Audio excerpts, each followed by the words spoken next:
नमस्कार। तो आज हम पढ़ने जा रहे हैं कंप्यूटर साइंस 11th क्लास का पहला चैप्टर, जो कि 10 मार्क्स कैरी करता है। लेकिन आज हम उसका मॉड्यूल 4 पढ़ने जा रहे हैं।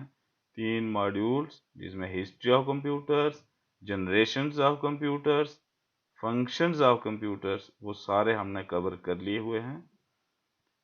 आज हम पढ़ेंगे अगला टॉपिक, वो है functional components of a computer. और फंक्शनल कंपोनेंट्स में तो बहुत सारे कंपोनेंट्स हैं।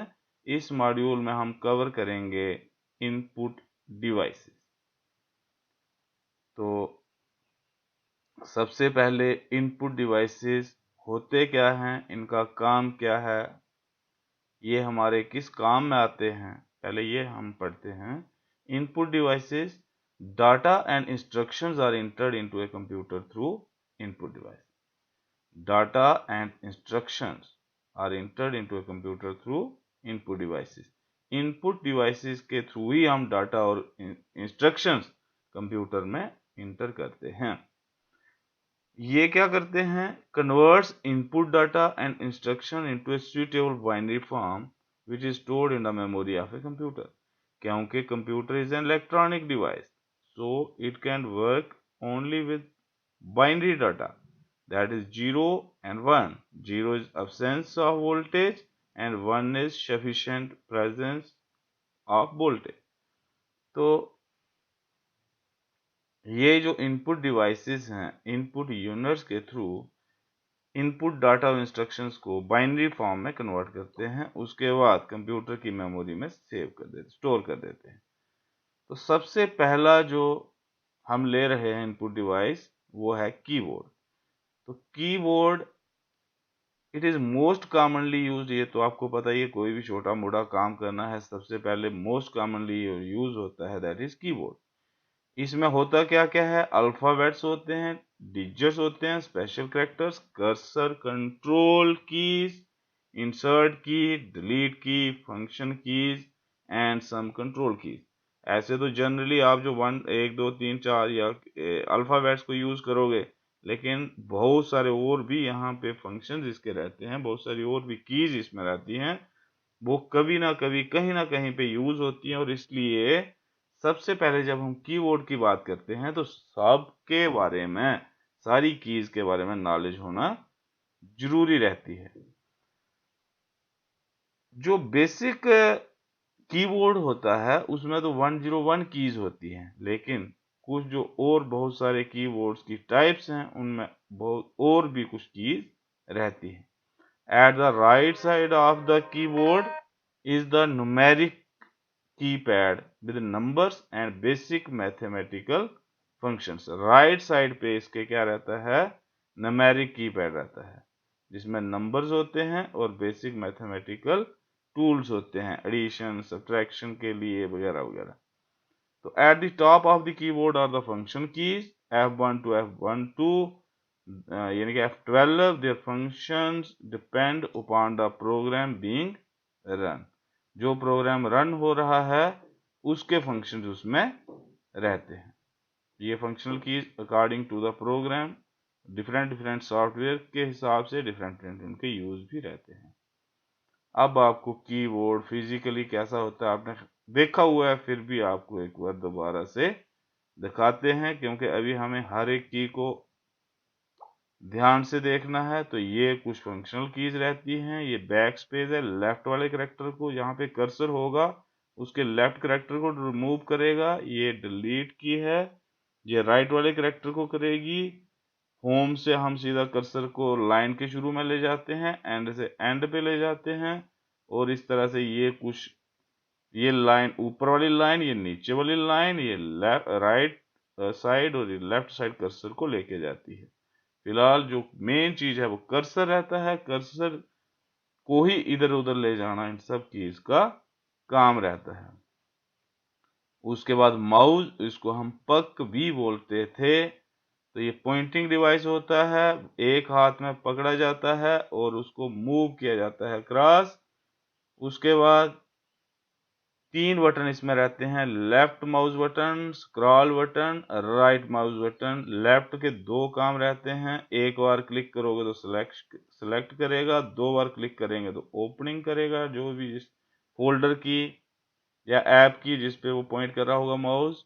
स्क्रॉलिंग बार को स्क्रॉल करने के लिए यूज होता है, यानी कि एक अगर हमारा डॉक्यूमेंट है वो बहुत लंबा चौड़ा है, 2-3 विंडोज में आया हुआ है, तो हम एक विंडो से दूसरी विंडो को स्क्रॉल करेंगे, स्क्रॉल बार उसके राइट साइड रहती है, तो ये वाला बटन जो सेंटर में होता है उसको घुमाएंगे। कई बटन आजकल 2 को भी लेके चल रहे हुए हैं, लेफ्ट और राइट को ही। उसके बाद राइट जो बटन रहता है माउस का, ये पॉपअप या कंटेक्चुअल मेन्यू को ओपन करने के लिए होता है। अब पॉपअप या कंटेक्चुअल मेन्यू क्या हो गया? पॉपअप हो गया कि जहां पे हमें कुछ भी नहीं दिखता वहां पे कुछ दिखाई दे, तो दैट इज पॉपअप। तो कंटेक्चुअल क्यों बोला? कंटेक्स्ट, कि वो उस चीज, उस डॉक्यूमेंट, उस फोल्डर, उस ऐप से रिलेटेड जितने भी ऑप्शंस हमारे पास रहती हैं, राइट क्लिक करने से वो सारी ऑप्शंस, सारा कंटेक्स्ट अपीयर हो जाता है। That is so it is called contextual menu और पॉपअप मेन्यू। तो ये राइट माउस बटन है, जब हम उसको क्लिक करते हैं तो वो वहां पे आ जाता है। तो चलिए माउस, तो ये देखो माउस, माउस का ये देखो यहाँ पे इसको लेफ्ट माउस बटन है बोलते हैं, ये स्क्रॉल बटन है और ये राइट माउस बटन है।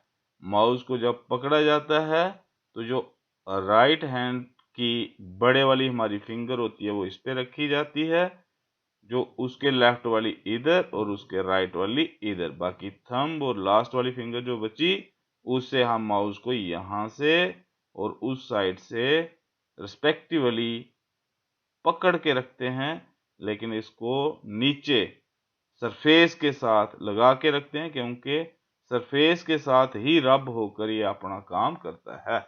अदरवाइज अगर हम इसको थोड़ा सा भी सरफेस से ऊपर उठा लेते हैं तो ये काम नहीं करता है।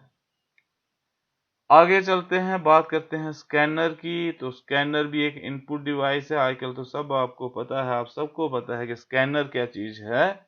स्कैनर क्या होता है? कोई डायरेक्ट इंफॉर्मेशन अगर इंटर करनी है, हमने डायरेक्टली इंफॉर्मेशन इंटर करनी है, कीबोर्ड यूज नहीं कर सकते, माउस यूज नहीं कर सकते।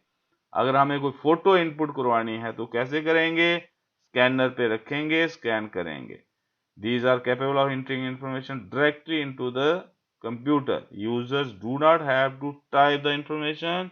It provides faster and more accurate data entry. Faster है क्योंकि स्कैन हो जाएगा। एक पेज जिसको टाइप करने में आधा घंटा लगेगा वो 2 मिनट में या 1 मिनट में स्कैनर स्कैन कर देगा। मोर अक्यूरेट डाटा, अब उसमें नेचुरली डायरेक्ट का सेम टू सेम हो रहा है, तो एक्यूरेसी तो कितने %? Very good, 100%। तो ये स्कैनर हमें दिख रहा है, इस तरह का होता है स्कैनर। यहाँ पे शीट डाला जाता है, ढक्कन बंद किया जाता है, कमांड दी जाती है कंप्यूटर से और शीट हो जाता है स्कैन। Very good. आगे है बार कोड रीडर। तो ये बार कोड रीडर क्या हुआ? बार कोड्स आपको पता है आजकल कोई भी बाजार से हम चीज लाते हैं तो उसमें कंप्यूटराइज्ड कुछ लाइन्स ही बनी रहती हैं, उन लाइन्स को बार कोड्स बोलते हैं, और ये बार कोड रीडर उसको रीड करता है। It is a special device use to read bar coded data. Bars, lines, मोटी मोटी, पतली पतली, बोल्ड में। Bar code is a specialised code used for fast identification of items. Fast identification के लिए रहती है। It consist of a series of small lines known as bars. जैसे आपको बता दिया, bar codes are primarily used for identification of goods such as books, postal packages, badges etcetera. ये देखो, ये बार कोड्स हैं और ये बार कोड रीडर है। इसके साथ ही मेरे ख्याल में ये इतने इनपुट डिवाइसेस अगर आप लिख लेते हो आज इनको कॉपी पे और 1-2 दिनों में लर्न कर लेते हो, फिर मुझे आप रिस्पांस दे देते हो, तो उसके बाद आपको अगला टॉपिक पढ़ा दूंगा। ऐसे आगे पढ़ाता रहूं वो शायद अच्छी बात नहीं होगी। तो एनी हाउ थैंक्स, उम्मीद है आप लिखेंगे और लर्न करेंगे। थैंक्स।